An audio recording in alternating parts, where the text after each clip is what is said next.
రాధా స్టేట్మెంట్లు ఇచ్చాడు. తెలుగుదేశం పార్టీ మా నాన్నగారిని పొట్టం పెట్టుకుంది అని చెప్పిన సరే మేము ఆవేశాలతో మాట్లాడే మాటలు. ఇప్పుడు ఇందాక చెప్పాను, ఒక విగ్రహావిష్కరణకి వెళ్తే అన్ని పార్టీల వాళ్ళు వచ్చారు అని చెప్పనేది. అన్న నీ రాజకీయం కోసం అని చెప్పని మేము మాకేమైనా సంబంధం ఉందా? కొంతమంది వ్యక్తులు చేసింది మొత్తం మా అందరికి అంటగట్టి నేను ఏదైతే స్టేట్మెంట్లు ఇప్పుడు ఇచ్చాను అసలు ఇది వాళ్ళని అడగటం జరిగింది. అది దీనికి మాకు ఎటువంటి సంబంధం ఉందా? అది మీరు మీ నాయకుడి దగ్గర మెప్పు ఉంటానుకో, మీ ఆవేశాలు మీరు వెలగక్కోవటానికో, మా అక్కడ ఉన్న పరిస్థితుల రీత్యా మేము ఒక్కొక్క పార్టీలో ఉన్నాం, తెలుగుదేశం పార్టీలో ఉన్నాం అని చెప్పున్నారు. అసలు నిజమే అనిపించింది. అసలు ఇది నిజంగా నాకే బాధ అనిపించింది. అంటే మా రాజకీయం కోసం మేము చేసిన పొరపాట్లు ఆవేశంగా అందరినీ రెచ్చగొట్టి చేసుకుంటూ వెళ్ళాం. కొంతమంది వ్యక్తులు చేసిన దీన్ని మేము ఒక పార్టీకి పూసి ఆ పార్టీలో వాళ్ళని కూడా అభిమానంగా ఏదైతే రంగారు విగ్రహావిష్కరణకు వచ్చారో వాళ్ళని కూడా కించపరిచిన వాళ్ళు అయ్యామని చెప్పని వాళ్ళు నిజంగా వాళ్ళు అడిగేదాకా కూడా మాకు అనిపించలేదు. ఎందుకంటే అది మా పొరపాటు. మేము ఆవేశాలతోటి మాకు ఆవేశం ఆ పార్టీ పార్టీ పార్టీ అని చెప్పని చూస్తూ ఉన్నాం. అసలు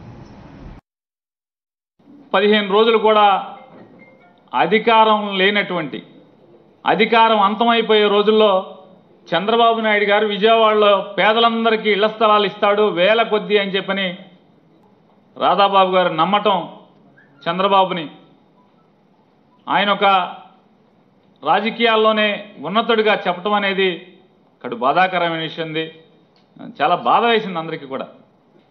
సింహం కడుపున పుట్టినటువంటి రాధాబాబు ఈ రకంగా ఒక క్రూరమైన నరరూప ఆలోచనలు కలిగినటువంటి కుట్రలతో బుర్రంతా కూడా కుట్రలమైనటువంటి చంద్రబాబు నాయుడు ట్రాప్లో అంటే నక్కకి కుందేలు దొరికినట్టుగా అయిపోయిందా అనేది ఇవాళ రంగా గారి అభిమానులందరూ కూడా బాధపడే పరిస్థితి వాళ్ళ రాష్ట్రంలో ఉన్నట్టు అందరూ కూడా. నా తండ్రిని చంపింది ఒక పార్టీ కాదు కొంతమంది వ్యక్తులు అని చెప్పి అంటాం చాలా చాలా బాధగా ఉంది, బాధాకరం. దీన్ని పూర్తిగా రంగా గారి అభిమానులుగా వైఎస్ఆర్ పార్టీ నాయకులుగా మేమంతా కూడా ఎంతో బాధపడుతున్నాం.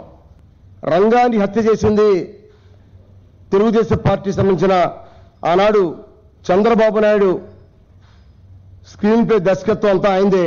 ఆయన ప్లాన్ తోటి ఇవాడున్న స్పీకర్ కోడెల శివప్రసాద్ కొంతమంది నాయకులు రంగా గారిని హత్య చేయించాలి, ఇది డిసెంబర్ 20వ తారీఖున ముహూర్తం పెట్టింది కూడా ఇవాళ ముఖ్యమంత్రి చంద్రబాబు నాయుడే. మరి ఆయన చేతుల మీదుగా ఆ రోజు ఆ కార్యక్రమం జరిగిన సంగతి 50 మంది ప్రజానీకానికి తెలుసు. ఆనాడు మంత్రిగా ఉన్న హరిరామ్ జోగి కూడా బుక్లో రాయటమే కాదు, మరి పాలకుల్లో ఒక సభ పెట్టి ఆ సభలో కూడా చెప్పాడు. రాధా ఆ విధంగా మాట్లాడడం అనేది మరి ప్రతి వారు కూడా రాధారంగా మెత్తబండి కానీ రంగా గారి అభిమానులుగా అందరూ కూడా ఆ ప్రెస్ మీట్ విని మరి ఎంతో బాధపడుతున్నారు. ఇవాళ తెలుగుదేశం పార్టీలో నేను చేరానని చెప్పడం తప్ప దాదాపుగా తెలుగుదేశం పార్టీ నాయకుల కబంధాస్తాల్లో చిక్కుకుపోయాడు ఇవాళ రాధా.